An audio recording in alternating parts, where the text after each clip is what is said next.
গর্ভে বাচ্চা থাকা অবস্থায় যদি মা মারা যায় তাহলে করণীয় কি, সেখানে কি করবে? গত কিছুদিন আগে কুমিল্লা থেকে এক ভাই আমাকে প্রশ্ন করেছেন, হুজুর ইমার্জেন্সি মাসালা আপনি উত্তর দেন, আমরা লাশ নিয়ে দাঁড়িয়ে আছি। আমি বললাম কি ভাই, কি হয়েছে?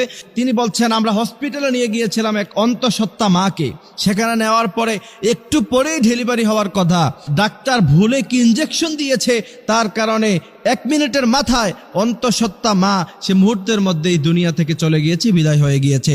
এখন তার ভিতরে বাচ্চা আছে, এখন কি করণীয়, আমরা কি করতে পারি হুজুর উত্তর দেন।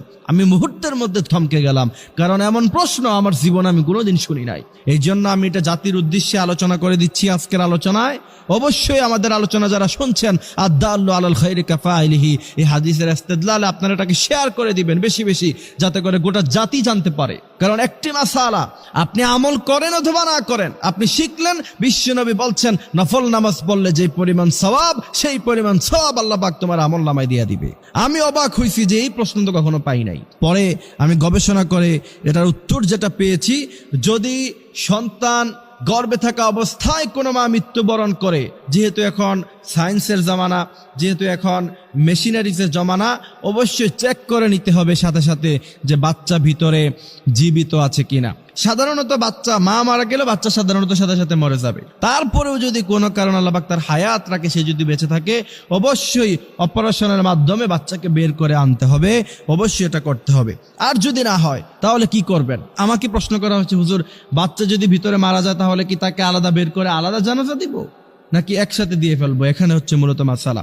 যদি আপনি চেক করার পরে দেখেন যে না বাচ্চাও দুনিয়া থেকে চলে গেছে, তাহলে অবশ্যই আপনি মায়ের পেটকে চিরাফারা করে, ইসলাম এটাকে সাপোর্ট করে না।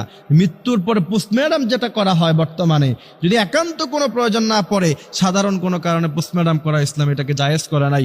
যদি দেখেন যে বাচ্চাও ভিতরে মারা গেছে, মাও মারা গেছে, এমত অবস্থায় অবশ্যই দুইজনকে একসাথে জানাজা দিয়ে একই কবরে তাদেরকে দাফন করে দিতে হবে, বাচ্চা সেখান থেকে বের করা যাবে না।